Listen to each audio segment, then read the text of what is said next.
Other governments say they'll fight any such lawsuits. President Trump says he had a wonderful conversation with Pope Francis today, 2 days after a fire ravaged Notre Dame Cathedral in Paris. In a tweet, the president says he offered the help of great experts on renovation and construction and made the same offer to French President Emmanuel Macron. More than $1 billion in donations has been pledged to rebuild the cathedral. An NFL quarterback says his weight isn't where he wants it to be this offseason and blames his kids' birthdays. The struggle is real in dieting, even when you're an NFL quarterback. Just ask Miami Dolphins QB Ryan Fitzpatrick, who admits he arrived for team workouts this week a little overweight because of mass consumption of cake. 3 birthdays in March 1st, March 6th, and March 11th, which, again, that's a tough stretch. That's cake 6 out of, 10 or 11 days. Fitzpatrick has 7 kids, 3 of them with a stretch of birthdays at the beginning of March. He says the cake buffet is closed for a while now with the birthdays out of the way, so he should be returning to peak off-season form in no time. Matt Napolitano, Fox News. The Martha Stewart brand is getting a new home. Sequential Brands Group, which bought the Martha Stewart brand nearly 4 years ago for about $353 million, says that it's selling it to Marquee Brands for about $175 million. As part of that deal, Marquee will also acquire the brand of TV chef Emeril Lagasse. I'm Rich Dennison, and this is Fox News.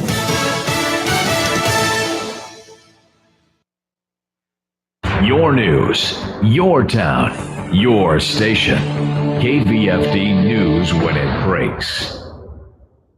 With the SlickOut Local News from the newsroom, I'm Bob Fisher reporting. A bill designed to eventually establish more mental health services for Iowa children has cleared the Iowa Senate. The bill was approved last month by the House, so it goes to Governor Reynolds now for her approval. We've talked about a children's mental health system for a long time, and it's time to finally, put the structure in place to talk about what the governance looks like, to align it with the adult mental health system. Now, that bill is one of the governor's top priorities this year. It establishes a new state board to oversee development of a children's behavioral health system. It also calls on 2 state agencies to set up a 24-hour crisis hotline for parents seeking mental health treatment for their child. People don't know where to start, and so little things like that can start to make a big difference in helping get kids the services that they need. Advocates say the bill is a good start, but policymakers need to find a stable source of funding for the system. The mental health system for Iowa adults who cannot afford care is managed on a regional basis by county officials and financed with property taxes.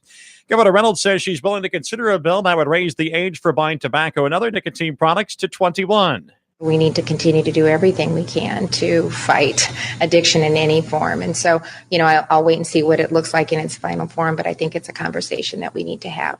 Last September, the Food and Drug Administration warned there's been a dramatic spike in teenagers' use of battery-operated electronic cigarettes, which use flavored liquids to deliver the nicotine high. It's called vaping, and the governor says it's a growing problem in Iowa schools. I had a couple of groups from middle school and high school that sat down with me, and they were experiencing a significant increase in that. We do need to pay attention to this. Reynolds, a recovering alcoholic, has been very public about her own addiction and how her faith has played a role in her sobriety. The 42nd Annual Governor's Conference on Substance Abuse is being held in Des Moines. It started yesterday and it wraps up today. The 2019 Iowa legislature may be poised to increase the number of working Iowans who can claim a tax credit for child care expenses. Parents with an annual income above $45,000 are not currently eligible. A bill that's cleared a Senate subcommittee would make Iowa parents who earn up to $57,000 a year eligible for child care tax credits. Senator Randy Feenstra is a Republican from Hull and has been working on the proposal. It's important that parents have dollars that they can spend on child care and so forth, and that's what this does. Democratic Senator Pam Yocum of Dubuque says it's a significant move. Because I think that really helps working families a great deal by raising their eligibility limit to get into that credit. The bill also would set up indexing those child care tax credits. It means there would be an annual incremental increase in the income level at which a parent is eligible to receive a tax credit for child care expenses. Democrat Pete Buttigieg says he's focusing on providing substance to voters and developing an organization that can capitalize on the surging interest in his presidential campaign. Buttigieg's breakout performance at a CNN town hall broadcast in early March led to a significant spike in campaign contributions and better standing in the polls. Buttigieg says now that he's earned a look, even for people who didn't take him seriously before, he plans to give voters a sense of who he is. And another thing I'm trying to do is avoid some of the mistakes, I think, in past cycles where we thought that, a flood of white papers was enough to let people understand our values, where I think actually what we need to do is lay the groundwork in terms of values and have that accompany any policy specifics we put out there. Buttigieg is a 37-year-old Harvard-educated Rhodes Scholar and is a veteran of the war in Afghanistan. He's been the mayor of South Bend, Indiana for the past 7 years. It's important for people to get an understanding of where I am on foreign policy and national security, something that's obviously important to me as somebody who served in the military, but something that I think I need to do a little more work to show people how I approach these things than you could tell, of course, from looking at my record as mayor. And so we'll be making sure in the period between now and the debates to be laying out a vision there too. Buttigieg was in Fort Dodge yesterday and was confronted by a religious protester at the town hall meeting at the Lion's Den, but said he respected the protester's passion. Buttigieg told reporters afterwards, "I understand that it comes from a very passionate place, and I respect that."